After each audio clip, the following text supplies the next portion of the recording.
최근 고정금리가 변동금리보다 낮은 이른바 금리 역전 현상이 이어지고 있습니다. 문제는 더 저렴한 고정금리로 갈아타고 싶어도 이 강화된 대출 규제로 인해 쉽지 않다는 건데요. 정부가 이걸 돕기 위한 정책적 대출 상품을 다음 달 출시한다고 합니다. 또 최근 갭 투자로 인한 전세 세입자의 피해도 속출하고 있다고 하는데요. 목요일에 오아시스에서 부동산 현안들 짚어보겠습니다. 이동현 KB하나은행 부동산 자문센터장 나오셨습니다. 어서 오세요. 네, 안녕하십니까. 자, 일반적으로 변동금리가 고정금리보다 이율이 낮게 마련인데 최근에 이게 뒤집혔죠. 이 지난주 한국은행 기준금리 인하 발표 전부터도 이미 이 금리 역전 현상이 있었어요. 네. 예, 맞습니다. 최근에 당초 우리가 1, 2년 전만 해도 전반적으로 금리는 올라갈 거라고 생각을 많이 했습니다. 네.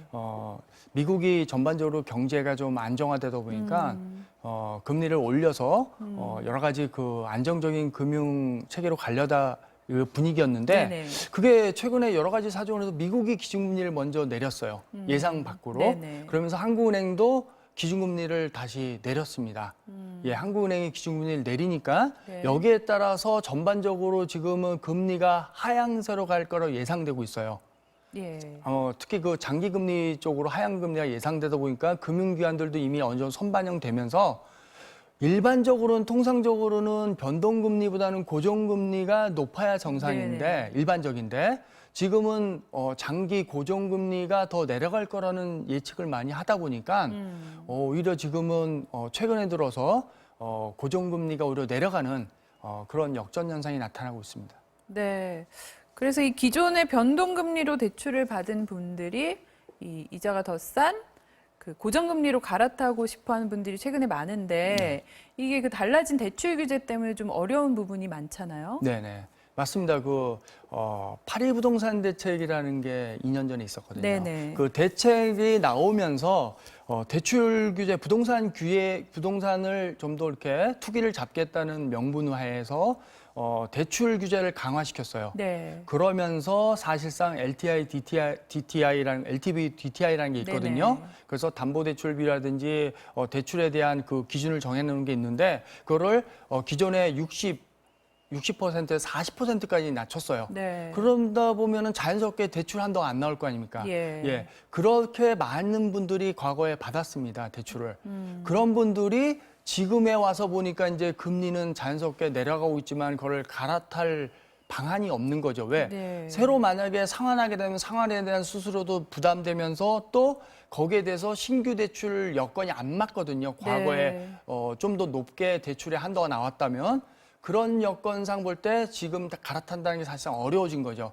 그러면서 이번에 정부에서도 이거라면 결국은 실수요자, 서민의 주거 안정에 좀 뭔가 좀 어려움이 있겠다 이런 생각이 되면서 대출에 대한 어떻게 보면은 이벤트성이지만은 이번에 좀 정책적인 상품을 곧 내놓겠다고 지금 말이 나온 겁니다. 네, 그러니까 정부가 대환용 정책 모기지를 다음 달 중에 내놓겠다라고 밝혔는데 이게 네. 쉽게 말하면 이렇게 갈아탈 수 있도록 도와주는 그렇죠. 장기 그 주택담보대출 상품을 정부에서 내놓겠다라는 말이죠. 예, 그러니까 변동금리 통상 우리가 5년이라고 잡으면 3년도 있지만 5년 기준으로 잡았을 때 네. 그게 아무래도 최근에 지금 가계대출 문제도 우리나라가 심각한데 고정금리를 장기로 한다면은 좀 더 우리 국가적으로도 가계부채 안정화에도 기여할 수 있거든요. 네. 그러니까 어떻게 보면 일석이조를 같이 노린 거라고 볼 수 있죠. 정부에서는 가계부채 안정화도 되면서 서민들한테는 뭔가 저리로 갈아탈 수 있는 기회를 제공하는 겁니다.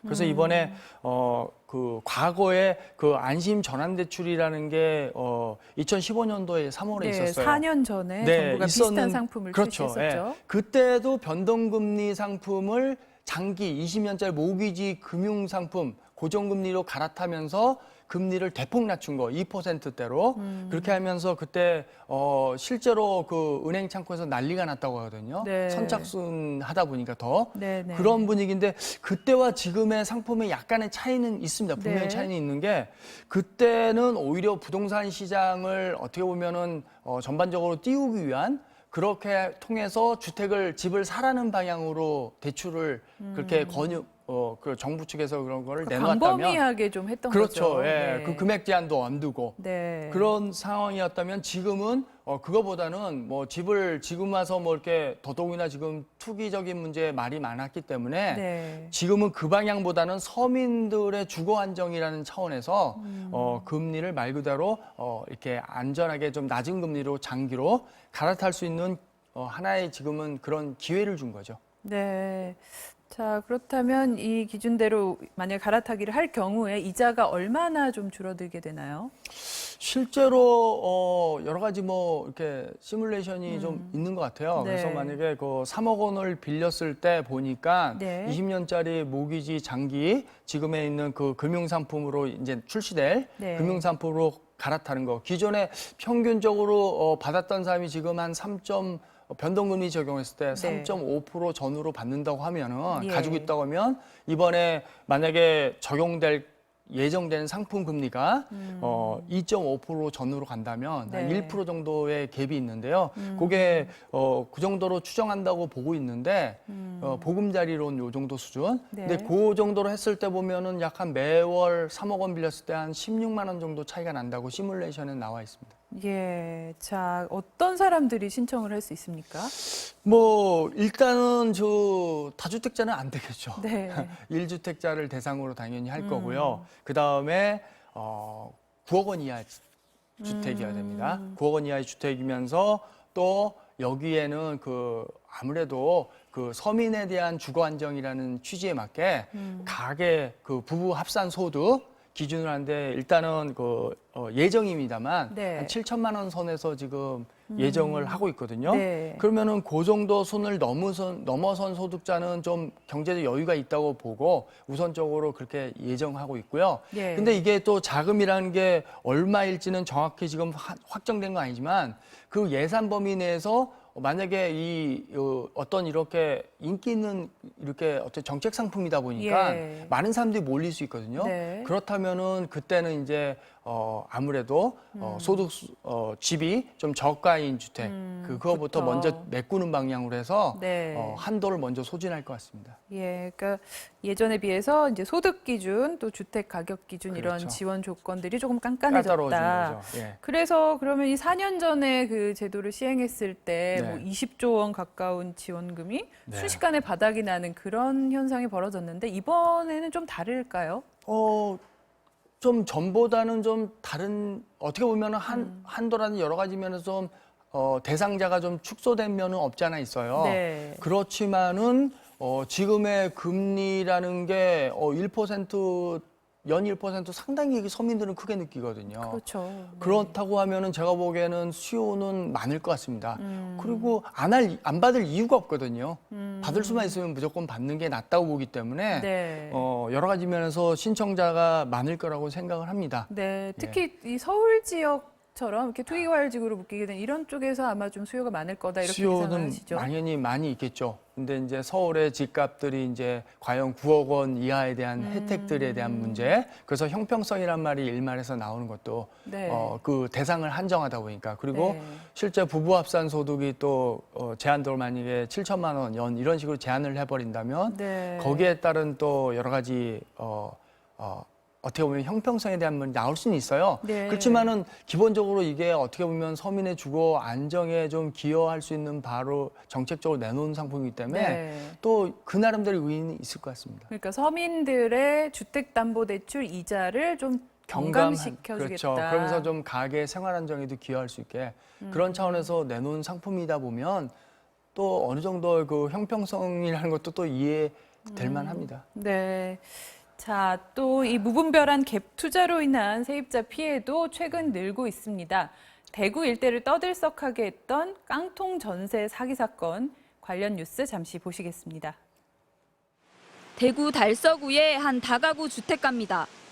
45살 A씨는 지난 2014년부터 이 일대를 비롯해 수성구와 동구, 서구 등에서 원룸 건물 13채를 잇따라 사들였습니다. 세입자를 모두 전세로 구한 뒤 대출과 전세를 낀 건물을 또 사들이는 식으로 집을 늘여갔습니다. 그런 A씨가 2주 전부터 세입자들과 연락을 끊고 사라졌습니다. 올 초부터 건물 수도요금과 공용 전기요금도 모두 미납된 상황. 일부 건물은 이미 경매 절차가 진행됐습니다. 현재 A씨 건물에 살고 있는 세입자는 100여 가구. 이들의 전세 보증금과 A씨의 은행 대출금을 더하면 건물값을 훌쩍 넘습니다.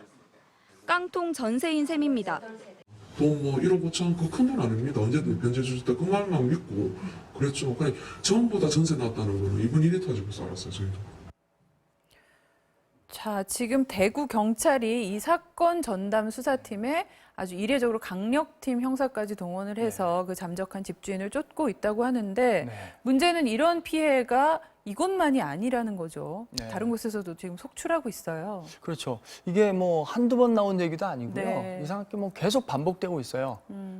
이유 중에 하나가 결국은 상대적으로 어떻게 보면은 그 무분별하게 주택을 투기로 일삼는 사람들이 네. 뭐 적게는 수십 개에서 수백 채의 집을 사들여 가지고 자기 자본을 다 투자할 여력이 안 되니까 결국은 전세라는 제도를 활용하는 거거든요. 네. 근데 실제로 특히 그 아파트의 경우에도 물론 대상이 될 수는 있어요. 네. 아파트도 뭐 최근에 보면은 뭐 수도권 입주 물량 많은 곳에서는 전세 가격이 매매 가격 육박하다 보니까 사고가 날 수 있는데 뭐 여기 방송에서 나왔듯이 뭐 빌라나 네. 연립주택 같은 경우에 다세대 주택 같은 경우에는 더 대책이 안 나오는 게 네. 객관적인 그 매매 가격을 형성하기가 알아보기가 상당히 어렵거든요. 네. 그러면 그거는 만약에 5억이라고 주장하면 실제는 매각할 때는 또는 그 시세는 그보다 훨씬 낮을 수 있어요. 네. 그러다 보니까 전세금을 회수 못하는 경우가 있고 또 앞선에서 그런 투기적 목적으로 대량으로 사들인 사람들이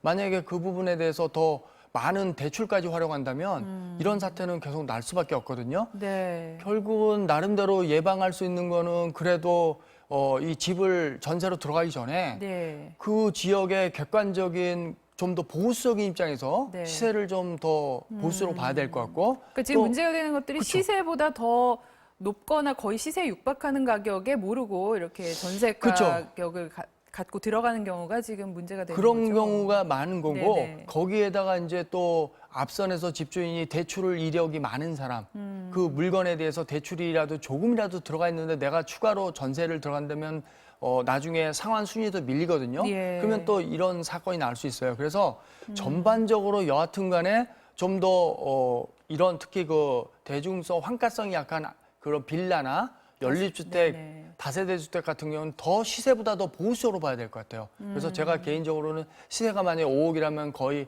절반을 넘어서는 안 될 것 같고 네. 50% 이상 넘으면 전세가는 안 될 것 같고 반드시 앞에 대출의 이력이 있거나 대출을 많이 상환한 갚고 또는 빌린 이력이 있거나 아니면 대출이 조금이라도 일만이 남아 있는 거를 내가 전세로 들어가는 거는 좀 더 자중할 필요가 있겠죠. 네. 자, 정부가 어떤 대책을 지금 내놨습니까? 이번에 그래서 지금 아파트의 경우에는 우리가 보증에 대한 반환 보증 제도가 있어요. 네. 그래서 그런 주택금융공사가 이제 해줄 수 있는데 네. 이 빌라나 이런 쪽에서는 보증이 안 됐거든요. 네. 그래서 이번에는 그 보증 보험의 역할 같은 할 수 있는 그런 거를 이번에 다시 이제 전세금 반환할 수 있는 걸 만든다고 합니다. 예. 그래서 그게 만들어진다고 하면은 아무래도 가입은 많이 좀 적절히 권장할 필요는 있을 것 같아요. 네, 보증보험을 가입해 놓으면 아무래도 좀 안심이 되고 도움이 그렇죠. 확실히 되겠죠. 되겠죠. 대신 이제 생각 같은 그 전세금 모두에 대해서 아마 보증을 해줄 것 같지 않고요. 거기에 대해서 아무래도 객관적인 그런 산정을 해서 네. 좀 더 이렇게 보수적으로 보증이 나가지 않을까 이런 생각은 듭니다. 네. 자, 이 마지막으로 이 서울 아파트 전세값이 이달 들어 이 하락세를 멈추고 상승을 했다고 하는데 최근에 매매 가격도 반등을 했는데 어떻게 좀 연관이 돼 있는 거라고 봐야 될까요? 일단은 지금의 전반적으로 매매 가격은 서울 지역 같은 경우에 어느 정도 좀 이렇게 상승 전환되는 면이 좀 있어요. 네. 근데 아직 뭐 많이 오른 건 아니고요. 예. 대세일 정도는 아니지만은 일부 그렇게 상승된 면이 있고요. 또 전세 가격도 마찬가지로 지금 입주 물량이 불과 얼마 전까만 해도 일부 송파 지역부터 해서 대량 입주 지역 중심으로 해서 전세 가격이 많이 내려갔거든요. 네네. 그런 부분들이 소진되면서 이제 전세 물량이 소진되면서 좀 반등한 면도 있고요. 네. 또 궁극적으로는 서울 같은 경우에는 전세 수요가 아무래도 많습니다. 인구 밀도가 높고 네. 주거 수요가 많기 때문에 그러면서 항상 대부분의 경우에도 전세난이 있었거든요. 예. 마찬가지로 이번에 다시 이제 전세가 어느 정도 이제 주택 수요보다 전세 수요가 지금 늘어난 추이가 다시 나타나 있는 것도 어느 정도 예견할 수 있는 상황이거든요. 네. 그런 상황에서 보면은 예를 들어서 뭐 주택에 대한 수요가 많지 않고 오히려 네. 주택에 대한 수요가 적어진다면 전세에 대한 수요는 더 늘어날 수는 있습니다. 그래서 그런 부분이 복합적으로 작용한 것 같습니다. 예. 자, 오늘은 여기서 마무리하겠습니다. 이동현 KB 하나은행 부동산 자문센터장과 함께했습니다. 오늘 말씀 고맙습니다. 네, 감사합니다.